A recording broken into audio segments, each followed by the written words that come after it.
ओम नमो भगवते वासुदेवाय। श्रीमद् भागवत महापुराण के नित्य प्रति पठन में आज हम अभी तक हमने चतुर्थ स्कंद का 15वां अध्याय पढ़ा, जहाँ पर हमने देखा कि ब्राह्मण ऋषि मुनियों ने वेन की भुजाओं का मंथन किया। उससे एक स्त्री पुरुष का जोड़ा उत्पन्न हुआ।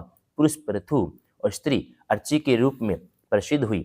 उनकी हस्तरेखाओं को देखते हुए ब्राह्मणों ने कहा कि जिनके हाथ में चक्र का चिन्ह बिना किसी रेखाओं के कटा हुआ होता है वह भगवान का ही अंश होता है। इस प्रकार उनके राज्याभिषेक हुआ और इसी प्रकार 15वां अध्याय समाप्त हुआ। आज हम जानेंगे 16वां अध्याय वंदीजन द्वारा महाराज पृथु की स्तुति। श्री मैत्रेय जी कहते हैं, महाराज पृथु ने जब इस प्रकार कहा तब उनके वचन अमृत का आस्वादन करके सूत आदि गायक लोग बड़े प्रसन्न हुए। फिर वे मुनियों की प्रेरणा से उनकी इस प्रकार स्तुति करने लगे। आप साक्षात देव परवर श्री नारायण हैं, जो अपनी माया से अवतीर्ण हुए हैं। हम आपकी महिमा का वर्णन करने में समर्थ नहीं हैं। आपने जन्म तो राजा वेन के मृतक शरीर से लिया है, किंतु आपके पौरुषों का वर्णन करने में साक्षात ब्रह्म आदि की भी बुद्धि चकरा जाती है। तथापि आपके कथा अमृत के आस्वादन में आदर बुद्धि रखकर मुनियों के उपदेश के अनुसार उन्हीं की प्रेरणा से हम आपके परम प्रशंसनीय कर्मों का कुछ विस्तार करना चाहते हैं। आप साक्षात श्री हरि के करा अवतार हैं। आपकी कीर्ति बड़ी उदार है। ये धर्मधारियों में श्रेष्ठ महाराज पृथु लोक को धर्म में परिवर्तित करके धर्म मर्यादा की रक्षा करेंगे और उसके विरोधियों को दंड देंगे।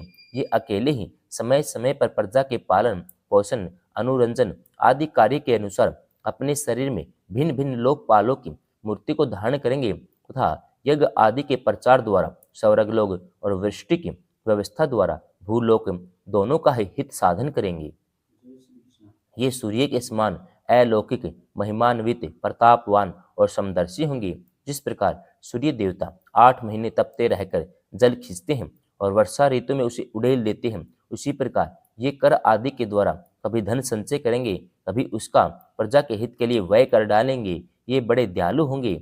यदि कभी कोई दीन पुरुष इनके मस्तक पर पैर भी रख देगा तो भी ये पृथ्वी के समान उसके इस अनुचित व्यवहार को सदा सहन करेंगे।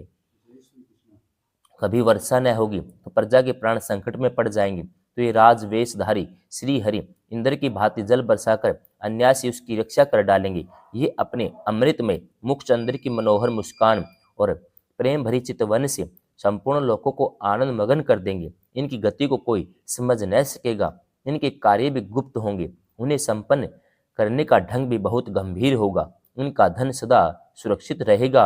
ये अनंत महात्म्य और गुणों के मात्र आश्रय होंगे।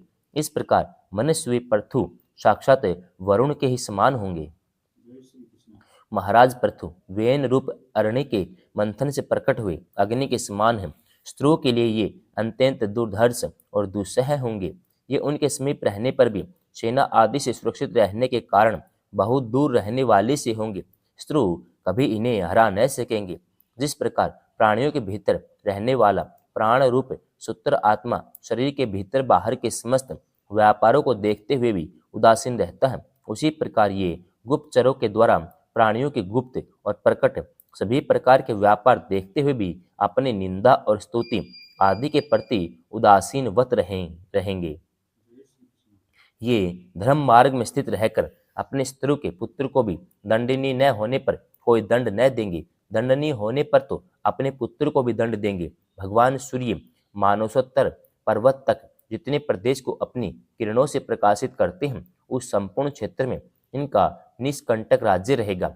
ये अपने कार्यों से सब लोगों को सुख पहुंचावेंगे, उनका रंजन करेंगे। इससे उन्हें मनोरंजनात्मक व्यापारों के कारण प्रजा इन्हें राजा कहेगी। ये बड़े दृढ़ संकल्प सत्य प्रतिज्ञ ब्राह्मण भक्त वृद्धों की सेवा करने वाले शरणागत वत्सल सब प्राणियों को मान देने वाले दिनों पर दया करने वाले होंगे। ये पर स्त्री में माता के समान भक्ति रखेंगे, पत्नी को अपने आधे अंग के समान मानेंगे, प्रजा पर पिता के समान प्रेम रखेंगे, ब्रह्मवादियों के सेवक होंगे। दूसरे प्राणी इन्हें उतना ही चाहेंगे जितना अपने शरीर को। ये सुहृदयों के आनंद को बढ़ाएंगे। ये सर्वदा वैराग्यवान पुरुषों से विशेष प्रेम करेंगे और दुष्टों को दंड पाणी धर्मराज के समान सदा दंड देने के लिए उद्धत रहेंगे। तीनों गुणों के अधिष्ठाता और निर्विकार साक्षात श्री नारायण ने ही इनके रूप में अपने अंश से अवतार लिया है, जिनमें पंडित लोग अविद्यावश प्रतीत होने वाले इस नाना तत्वों को मिथ्या ही समझते हैं। ये अद्वितीय वीर एक छत्र सम्राट होकर अकेले ही उद्याचल पर्यंत समस्त भूमंडल की रक्षा करेंगे। अपने जयशील रथ पर चढ़कर धनुष हाथ में लिए सूर्य के समान सर्वत्र प्रदक्षिणा करेंगे। उस समय जहां तहां सभी लोकपाल और पृथ्वीपाल इन्हें भेंटे समर्पण करेंगे। उनकी स्त्रियां इनका गुणगान करेंगी। इन आदिराज को साक्षात श्री हरि ही समझेंगी। ये प्रजा पालक राजाधिराज होकर प्रजा के जीवन निर्वाह के लिए गो रूप धारणी पृथ्वी का दोहन करेंगी। इंद्र के समान अपने धनुष के कोनों से बातों ही बातों में पर्वतों को तोड़ फोड़ कर पृथ्वी को समतल कर देंगे। रणभूमि में कोई भी इनका वेग नहीं सह सकेगा। जिस समय ये जंगल में पूंछ उठाकर विचरते हुए सिंह के समान अपने आज गौ धनुष का टंकार करते हुए भूमंडल में विचरेंगे, उस समय सभी दुष्ट जन इधर उधर छिप जाएंगे। ये सरस्वती के उद्गम स्थान पर 100 अश्वमेघ यज्ञ करेंगे। तब अंतिम यज्ञ अनुष्ठान के समय इंद्र इनके घोड़े को हर कर ले जाएंगे। अपने महल के बगीचे में इनकी एक बार भगवान सनत कुमार से भेंट होगी। अकेले उनकी भक्ति पूर्वक सेवा करके ये उस निर्मल ज्ञान को प्राप्त करेंगी जिससे परब्रह्म की प्राप्ति होती है। इस प्रकार जब इनके पराक्रम जनता के सामने आ जाएंगे, तब ये परम पराक्रमी महाराज जहां तहां अपने चरित्र की ही चर्चा सुनेंगे। इनकी आज्ञा का विरोध कोई भी न कर सकेगा। ये सारी दिशाओं को जीतकर अपने तेज से प्रजा के कलेश रूप कांटे को निकालकर संपूर्ण भूमंडल के शासक होंगे। उस समय देवता और असुर भी इनके विपुल प्रभाव का वर्णन करेंगे। 16वां अध्याय समाप्तम।